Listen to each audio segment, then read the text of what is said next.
Hey there, welcome to today's episode. Let me ask you something. Have you ever felt that rush of anger build up inside you like a storm on the horizon?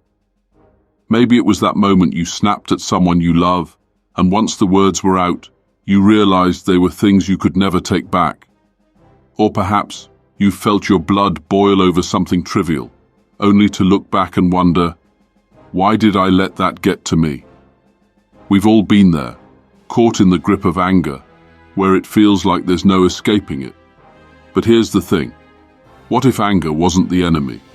What if we could stop fighting it and instead embrace it as a teacher, an ally that helps us learn more about ourselves and grow stronger? Sounds a little unconventional, right? But that's exactly what we're diving into today. In this episode, we're going to explore how you can transform your relationship with anger by tapping into the timeless wisdom of Stoicism.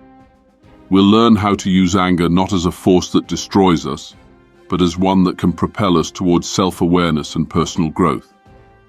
Anger doesn't have to be the enemy. It can be a powerful tool if we know how to harness it. So whether you've struggled with letting your temper get the best of you, or just want to find a more mindful way of responding to life's frustrations, this episode is for you. Stick with me till the end, and I promise you'll walk away with some practical wisdom that can change the way you approach anger forever. Let's dive in. 1. What you should never do with anger. At its core, anger is like fire. It can provide warmth on cold nights, but if left unchecked, it can burn everything in its path. The Stoics didn't believe in extinguishing anger completely, for it's not inherently the enemy. Anger, when properly understood and managed, can become an ally. It has the potential to help us reflect on our values and push us toward positive change. However, before anger can serve as a force for good, we must first learn to respond to it wisely. When anger arises, many people fall into one of two unhealthy patterns. Some allow it to explode uncontrollably, letting it dictate their behavior.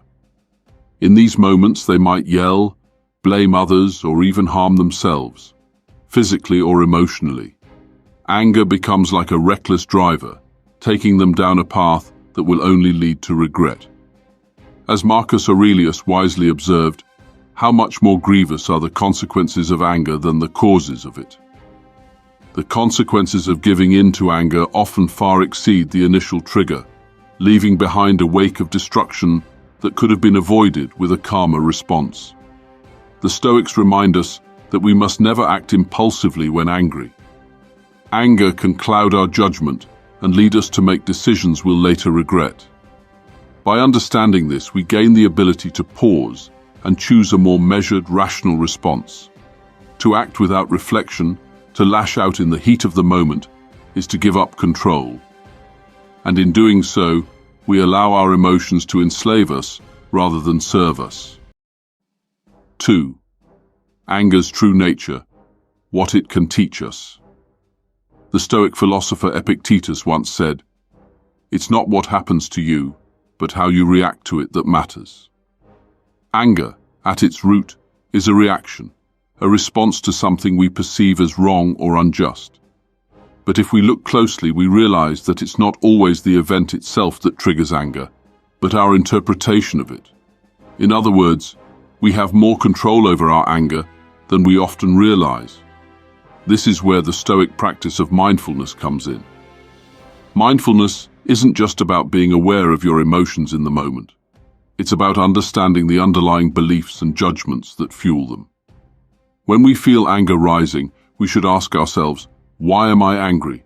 Is it because my expectations were not met? Am I reacting to someone's actions or words that challenge my sense of self or values? By identifying these triggers, we can begin to unravel the layers of emotion and gain insight into what truly matters to us. Anger, then, is not just a reaction. It's an opportunity for self-examination. It signals to us where we might have attachments or expectations that need to be adjusted. In Stoic thought, this process of self-reflection is called taking a step back. It's about distancing yourself from the immediate rush of emotion so you can observe it dispassionately. This practice allows us to separate the external event, the source of anger, from our internal response, the emotion itself. By gaining awareness of how we are interpreting the situation, we can choose to view things differently, more rationally, more calmly, and more in line with our Stoic virtues. The power of self-restraint. How to master anger. While the Stoics don't advise suppressing emotions, they do teach us to exercise self-control and restraint. The idea isn't to bottle up anger or deny its existence, but to prevent it from taking over our actions. Self-restraint is the ability to observe anger without reacting impulsively, to pause long enough to choose a response that aligns with our values and principles. Seneca, a key Stoic philosopher, wrote extensively about anger in his work On Anger. He argued that anger is a natural emotion, but it becomes dangerous when it blinds us to reason. In fact, he went so far as to say that anger is a temporary madness. It makes us act irrationally, often leading to regret. The Stoics believed that the key to mastering anger was not to try to rid ourselves of it, but to practice virtue, particularly wisdom and temperance. Wisdom teaches us to evaluate the situation clearly. Is this worth getting angry over? Does this event truly merit a violent emotional reaction? By training our minds to assess the situation calmly, we reduce the likelihood of reacting impulsively. Temperance, on the other hand, is the ability to control the intensity of our emotions. By practicing temperance, we learn to acknowledge our anger without allowing it to consume us. We recognize the emotion, feel it fully, but also keep it in check. This practice isn't about denying our feelings, but about finding the right balance so that we can choose the most appropriate response. The role of reflection. Learning from anger. One of the most powerful aspects of Stoicism is its emphasis on reflection. After an incident where anger has flared, the Stoics encourage us to take time to reflect on the experience. What caused your anger? How did you react? And most importantly, what can you learn from it? Marcus Aurelius, in his meditations, frequently practiced self-reflection. He would ask himself how he could have handled a situation better, or whether his anger had been justified. This form of reflection isn't about self-criticism, but about learning and improving. It's about turning every emotional experience, whether positive or negative, into an opportunity for growth. When we look back at moments where anger took the lead, we can see that they often reveal our vulnerabilities. Perhaps we were too attached to a particular outcome, or too concerned with how others perceived us. Reflecting on these moments allows us to address the root cause of the anger and make adjustments to our mindset or expectations. 5. Transforming anger into an ally. If we approach anger with mindfulness, self-awareness and restraint, it transforms from a destructive force into a tool for personal development. Instead of allowing anger to control us, we begin to control it, using it as a signpost that guides us toward deeper understanding. The Stoics teach us that anger often arises from misperceptions or unrealistic expectations. By changing our perspective, we change our emotional responses. What once triggered anger may no longer have the same power over us. In this way, we turn anger from an enemy into an ally, a force that drives us toward greater self-discipline and a deeper connection to our values.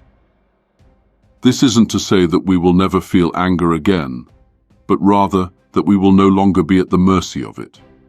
Instead of allowing it to dictate our actions, we'll learn to harness its energy and use it as a catalyst for change. With practice, we can master our emotions not by suppressing them, but by understanding and channeling them with wisdom. Conclusion: the path to emotional mastery. Anger in its raw form is neither good nor bad. It is simply an emotion, a natural response to the world around us. The key is not to eradicate it, but to understand it. By practicing Stoic principles such as mindfulness, self-restraint, and reflection, we can transform anger from a disruptive force into a powerful tool for personal growth. When we stop fighting against anger and start using it as an opportunity for self-improvement, we open the door to emotional mastery. This journey is not about perfection, but progress, learning how to respond thoughtfully rather than react impulsively. By doing so, we reclaim control over our emotions